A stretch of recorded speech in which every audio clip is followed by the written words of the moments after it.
kayak logam yang menunjukkan keterampilan karyanya Pak Sri Hartono, keramik yang kemudian bercerita tentang itu sebenarnya karya-karya yang cocok gitu. Karya-karya yang bisa dinikmati keindahannya, karya-karya yang bisa dinikmati keterampilannya oleh kebanyakan publik. Itu juga seni rupa kontemporer yang sebetulnya nggak terlalu banyak persoalan gitu. Itu bisa hadir dimanapun karyanya Pak Sri Hartono. Tapi untuk bisa membuat seperti itu pasti harus tampil dulu membuat keramik. Nah, pendidikan kita mengarahkan lah kalau ada studi keramik yang mengarahkan untuk orang bisa tampil nggak, untuk bisa peka nggak gitu, untuk bisa kemudian approach galeri, untuk kemudian bahkan survive dengan karya-karya seperti itu gitu. Nah, memang kemudian ada seni rupa kontemporer lain yang saya sebut dari transgresif, seni rupa kontemporer yang kritikal, terus seni rupa kontemporer yang sering disebut punya disebutnya politically correct. Jadi di Amerika itu seni rupa kontemporer sangat wah gitu karena itu membawa suara kaum tertindas, kaum minoritas, politically correct. Jadi berkaitan dengan aspek-aspek politis gitu. Karena itu dianggap penting karena merefleksikan perjuangan kelompok, misalnya kaum negro, kaum minoritas, kaum gay, kaum perempuan. Nah, ini sekali lagi sebetulnya nggak harus seperti itu gitu. Seni rupa nggak harus kemudian merefleksikan persoalan, bisa hal yang sederhana. Seni rupa bisa untuk dibantu bagaimana seni rupa memberikan kontribusi untuk kemudian mempercantik, memperkaya lingkungan gitu. Bisa aja kayak gitu. Bagaimana kontribusi seniman untuk kemudian biar kalau pemuda bangun gedung itu gedungnya nggak norak gitu. Kalau kemudian ada elemen estetisnya yang bagus, itu juga seni rupa. Nggak, cuman maksud saya kalau memang kemudian kita bicara aspek-aspek seni rupa kontemporer yang transgresif, itu memang menjadi bagian utama, gitu. Menjadi bagian yang selalu disorot oleh media. Tapi kan nggak perlu harus, saya sebagai seniman harus ke situ, nggak harus, saya bilang gitu. Dan seni rupa yang tadi juga yang transgresif atau politically correct itu sangat tergantung pada penjelasan teori. Oke. Ya, ini saudara Sri Wiratmo. Jadi tadi ada kasus satu mahasiswa diajar terus ya. Menurut saya ini bukan perkara seni atau estetika, ini persoalan kelembagaannya. Ya. Lalu apakah kita mensosialisasikan lokal culture ini yang harus diperjuangkan? Tapi yang pertama di Bali sudah jalan. Ya. Di Bali sudah jalan. Kalau soal wayang anak-anak itu di Arabita di Solo lebih maju dibandingkan di Jogja. Jadi semua dalam hal ini dalam masalah lokal culture ini harus dijuangkan karena saingannya memang gila-gila. Ya. Jadi pop culture, global culture itu betul dahsyat ya. Bahkan tak ada bentuk, jadi tetap harus diperjuangkan.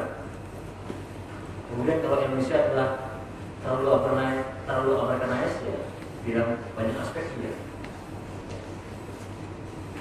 Saudara dari Suli ya mengenai kurikulum, ya betul kurikulum mempengaruhi outputnya, dan juga tadi yang penting bukan hanya itu ya, tapi evaluasi kurikulum juga penting. Yang kita lemah adalah evaluasinya, ya. Ini sangat lemah, dan saya melihat kurikulum kita ini banyak materi yang tidak relevan secara riset ya. Jadi evaluasi kurikulum ini sangat penting. Saudara Ruby ya, ya safari budaya itu mungkin kalau itu satu strategi yang dianggap penting ya benar. Ya. Yang penting adalah bagaimana supaya kesadaran sendiri bisa muncul. Tapi juga yang penting adalah kesadaran untuk melihat seni etnik juga harus muncul. Ya. Gitu. Ya, saya komentar sedikit ya mengenai saya akan sarankan jangan terlalu silau sama orang-orang pusat ya. Go to hell with orang-orang pusat. Jangan diundang-undang, lebih baik Anda kemudian yang namanya saluran untuk bisa pandai itu banyak sekali ya. Mengakses informasi dari internet, dari buku-buku daripada mengundang orang-orang dari pusat. Dan juga belum tentu apa yang mereka kadang-kadang usulkan itu sesuatu yang proper. Anda yang lebih tahu tentang daerah Anda. Jadi jangan suka safari budaya menurut saya. Jadi tapi Anda kemudian harus terus kemudian memompa kemampuan analisis terhadap kebutuhan daerah. Jadi salurannya sangat banyak. Terus mengenai SMSN itu vocational education, beda dengan S1. Jadi jangan jadi seni murni sebetulnya.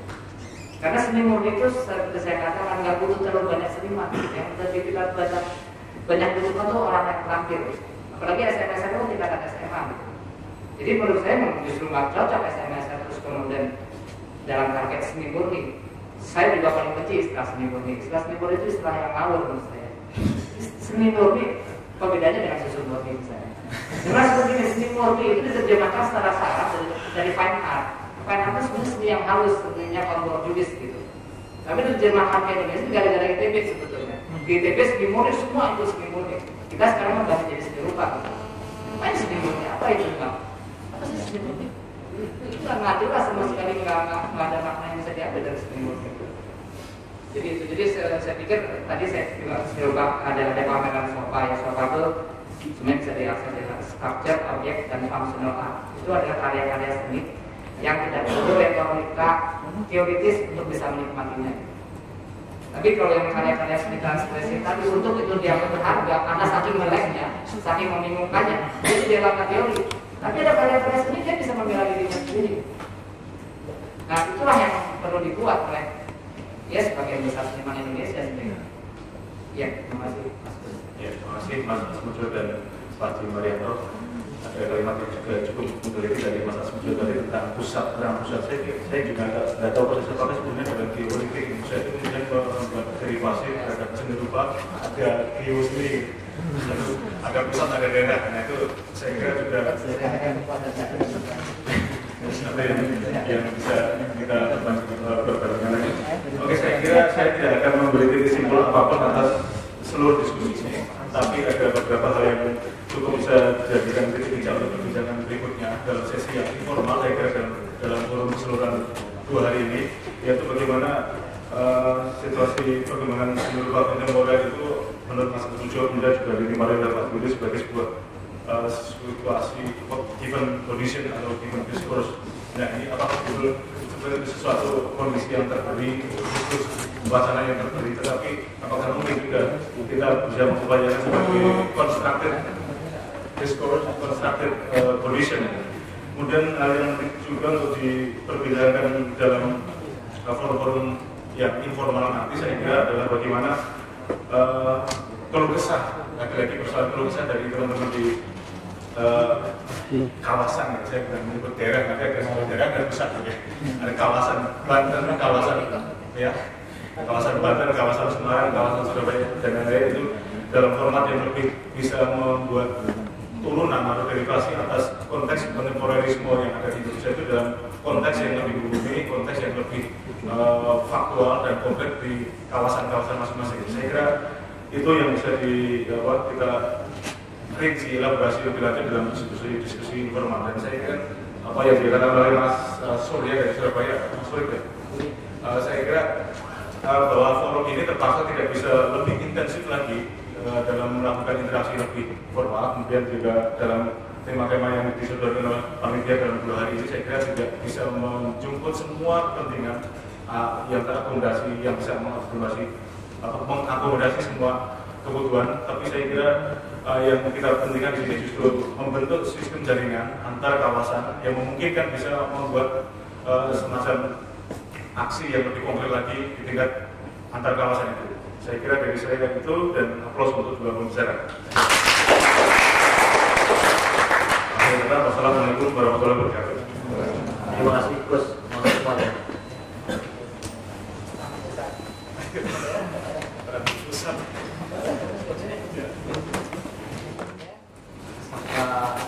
menunggu poin yang kedua.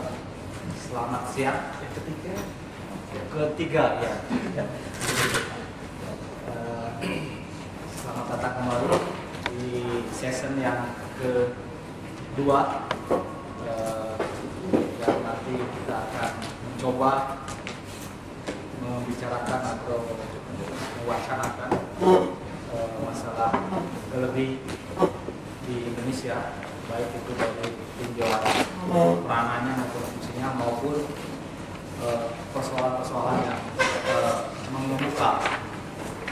sebagaimana kita ketahui bahwa peran bahwa eksistensi galeri dalam dunia seni itu menjadi sangat penting karena itu bagian yang terintegrasi dengan komunitas itu sendiri. Jadi ada galeri, ada senimannya, juga ada instrumen lain, kurator, maupun juga dari aspek lainnya misalnya dari kolektor. Dengan demikian bahwa saya kira semua akan sepakat bahwa peran fungsi galeri dalam dunia seni itu sangat penting. Hanya sebagaimana mungkin juga diketahui, dialami maupun juga mungkin didengar secara langsung bahwa persoalan mendirikan, mengelola atau menjaga eksistensi sebuah galeri seni rupa itu juga penuh likunya, penuh tantangannya. Dan kebetulan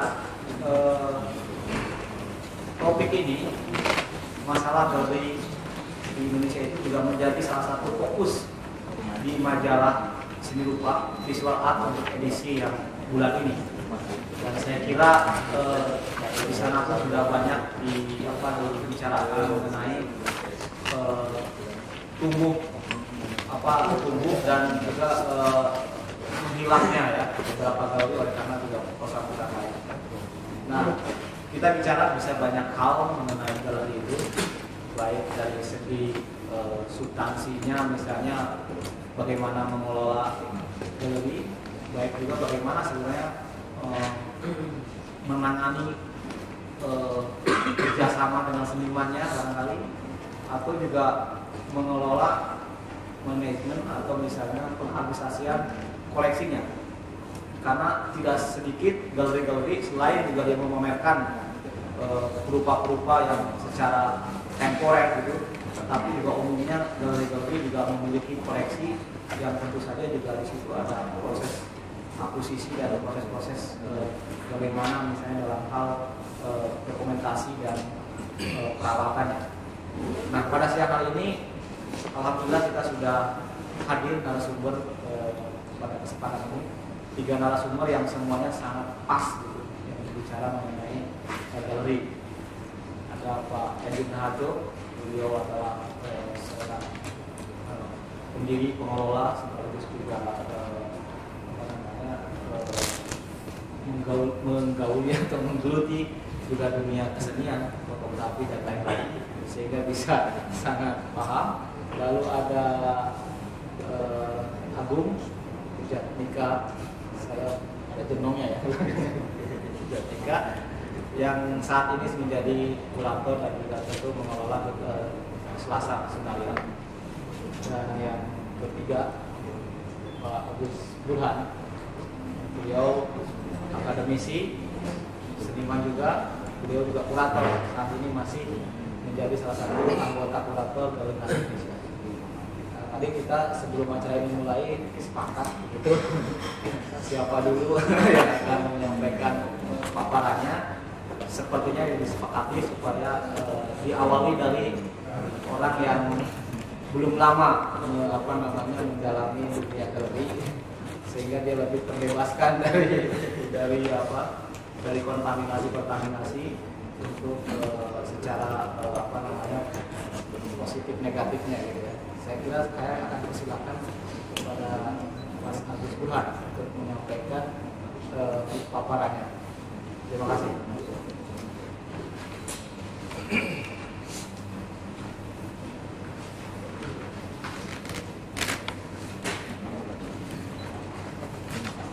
Baik, saudara-saudara sekalian, selamat siang. Kok tidak kasih? Selamat siang. Assalamualaikum warahmatullahi wabarakatuh. Waalaikumsalam warahmatullahi wabarakatuh. Saudara-saudara sekalian, maaf saya memakai saudara-saudara saja. Saudara-saudara itu lebih elegan. Saudara-saudara sekalian, saya kira kita sedang memasuki sesi yang berat. Sesi kedua ini bukan hanya berat untuk saya, tetapi berat untuk Anda sekalian. Karena sesi yang kedua ini bukan berat materinya, tetapi berat secara fisik. Kita mesti sudah ngantuk karena seharian kita sudah mendengarkan dua pembicara tadi, terus kita dipukul oleh makanan yang lezat dan minuman yang manis. Bukan. Dengan demikian mohon perhatian dan kesabarannya. Saya akan coba untuk mengemukakan berbagai macam pengalaman dan pandangan-pandangan saya tentang melihat bagaimana sebenarnya galeri mempunyai suatu peran yang sangat penting dalam kehidupan seni rupa kita. Saudara-saudara sekalian, kalau kita melihat dunia seni rupa, dalam hal ini orang-orang Bandung, terutama Mas Asmujo dan kawan-kawan itu selalu mengatakan Medan seni rupa. Maksudnya bukan yang di Medan, tapi Medan sosial seni rupa itu di sana kan ada berbagai macam komponen. Nah, selama ini yang selalu menjadi perhatian kita, titik beratnya itu adalah seniman dan karyanya. Ya, seniman dan karyanya. Seniman itu edan, belum aneh-aneh, semakin aneh semakin mahal harganya. Bukan karena semakin baik tulisannya, tetapi semakin aneh bisa jadi semakin mahal harganya. Jadi walaupun bagus, tetapi kalau kurang gundul kurang mahal nanti harganya. Bisa jadi seperti itu. Tetapi walaupun ini selorok, tetapi mengandung keseriusan di dalamnya. Nah, oleh karena itu, saudara-saudara sekalian, saya ingin memberikan satu gambaran bahwa dalam dunia seni rupa atau dalam medan sosial seni rupa, tentu saja kita harus bisa melihat bahwa ada satu konstruksi sosial yang membangun dunia seni rupa. Ada seniman dan karyanya tentu saja. Kemudian ada masyarakat penyangga atau masyarakat pendukung. Ini yang sangat penting saya kira. Tidak pernah ada kesenian yang bisa tumbuh tanpa didukung oleh publik saja. Kemudian kita juga harus melihat bahwa dalam konstruksi sosial kesenian itu pasti ada lembaga-lembaga sosiokultural atau lebih spesifik lagi mungkin lembaga-lembaga kesenian, baik itu yang bersifat kultural ataupun combine antara kultural dan komersial. Ada juga yang semata-mata komersial. Di samping itu juga yang tidak kalah pentingnya ada mediator seni. Dalam hal ini para manajer seni, ya, para pendiri, kemudian pengelola galeri. Di samping itu tentu saja ada para ahli dalam bidang pewacanaan. Dari curator, kemudian kritikus, kemudian ada berbagai macam ahli, ada sejarawan, ada sosiolog, antropolog, dan teman-temannya yang lain tentu saja. Nah, oleh karena itulah ingin saya kemukakan dalam hal ini bahwa cara melihat konstruksi sosial yang demikian itu akan bisa menempatkan pada kesadaran kita bahwa seniman itu bukan satu-satunya makhluk dalam dunia seni rupa itu. Kita juga harus melihat naik turunnya seniman itu ataupun berkembang atau mengempisnya suatu paradigma estetik atau suatu konsep atau lebih spesifik kadang-kadang gaya yang sedang ngetren gitu aja. Ya, gaya yang sedang ngetren itu juga dipengaruhi oleh komponen-komponen yang lain tadi. Kadang-kadang seniman tidak sadar kalau dia seharusnya juga harus menjadi trendsetter, tapi dia kadang-kadang 50-50 dengan komponen-komponennya yang lain untuk menjadi trendsetter. Nah, dalam hal inilah saya tadi mengatakan bahwa tidak pernah ada kesenian yang tumbuh tanpa masyarakat pendukung. Tetapi tentu saja saudara-saudara sekalian, kita harus melihat bahwa pada berbagai macam zaman, pada berbagai macam sistem, kita bisa lihat bahwa sifat-sifat ataupun karakter-karakter masyarakat pendukung atau publik seni ini berbeda-beda. Itu tergantung dari sistem sosial yang sedang berkembang. Singkat cerita gitu saja, kita bisa lihat misalnya suatu dukungan yang bersifat komunal ataupun dalam bahasa sekolahnya itu komunal support, itu berkembang pada masa ketika dalam sistem sosial itu terjadi satu kolektivitas yang kohesif, yang erat dalam masyarakat itu, sehingga di sana sebenarnya tidak ada seniman walaupun lahir karya-karya seni. Seperti kalau kita lihat di Bali misalnya, atau di masyarakat tradisional yang ikatan kolektifnya kuat.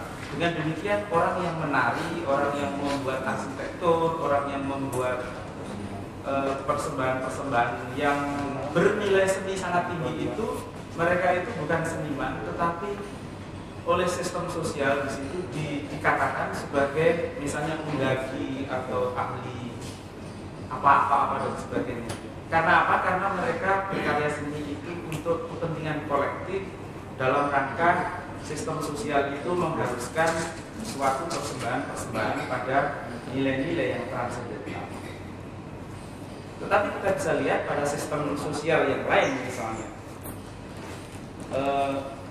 pada masyarakat tradisional kita juga bisa melihat walaupun kolektivitas itu sudah mulai lebih melebar, tidak diikat lagi sebagaimana orang-orang primitif misalnya, tetapi masyarakat penyangga yang sifatnya komunal ini juga tetap berlangsung. Kita juga bisa melihat hal yang demikian pada religion support. Ini tentu saja masyarakat pendukung kesenian itu yang terkait dengan kepercayaan religi yang berkembang dalam sistem sosial itu. Kemudian juga ada government support. Bagaimana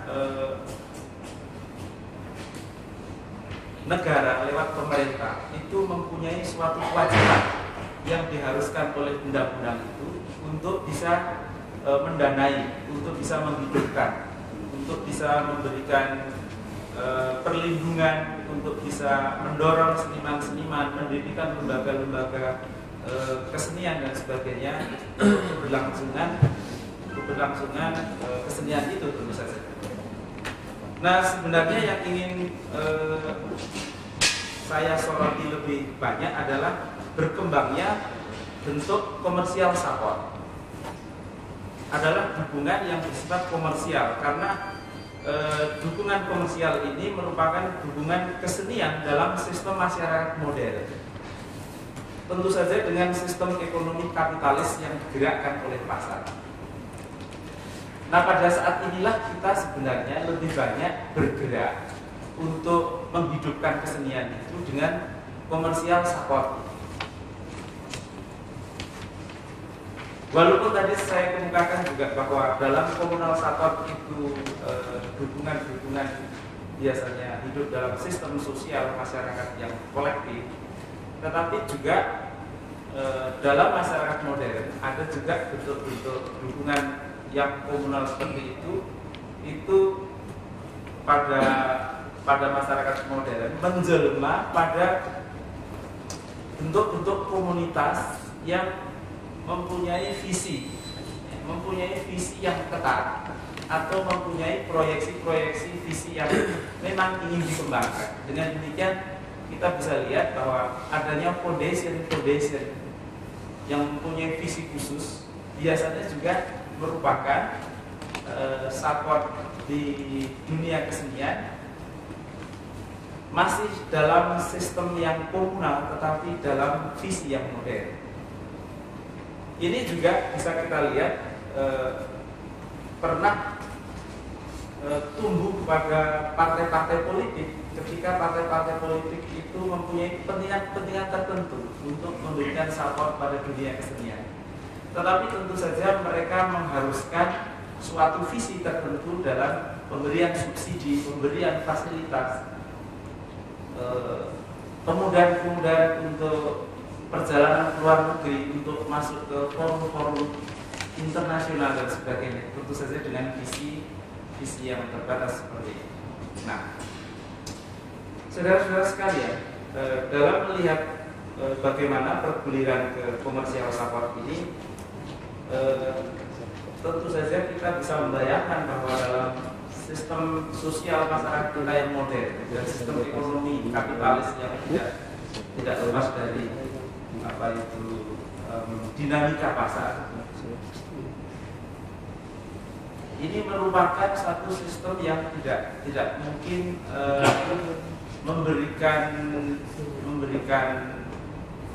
alternatif yang lain pada kita, karena saya ingin kemukakan bahwa dalam hal inilah globalisasi itu wataknya juga digerakkan dari sistem masyarakat dan sistem ekonomi yang semacam ini.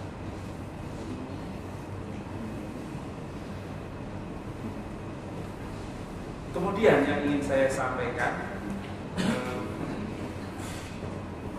persoalannya adalah bagaimanakah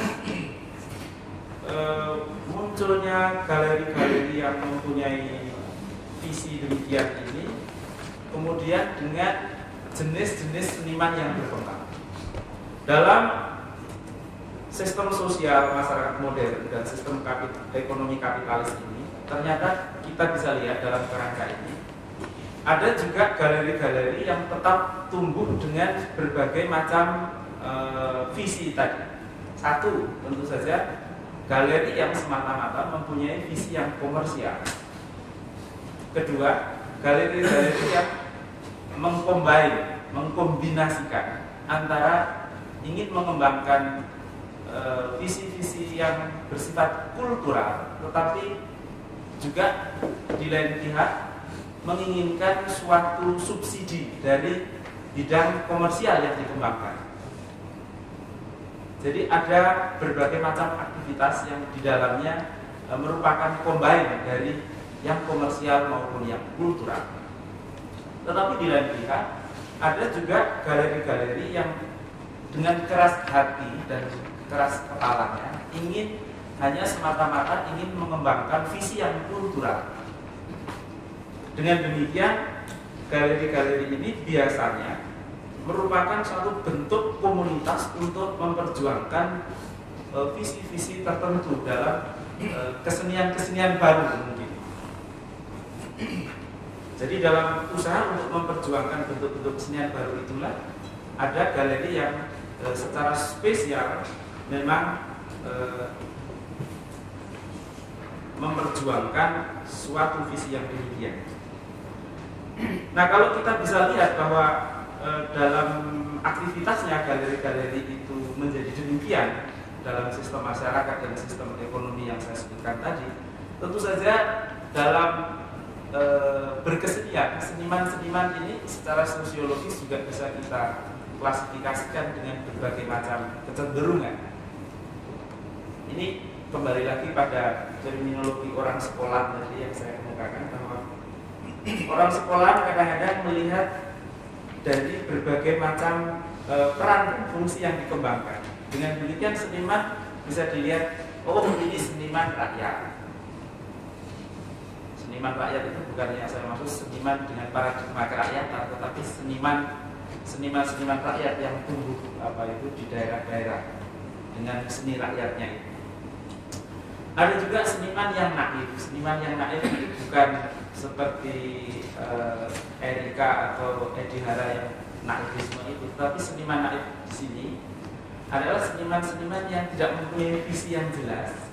Dengan demikian dia hanya mengikuti berbagai macam tren tanpa dia bisa memahami apa arti sesungguhnya tren itu yang terjadi.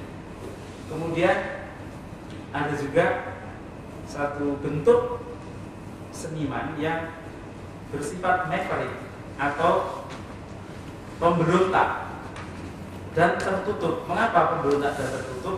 Karena seniman ini memberontak terhadap nilai-nilai seni ataupun nilai-nilai kebudayaan yang sudah dianggap matang, dan dengan demikian biasanya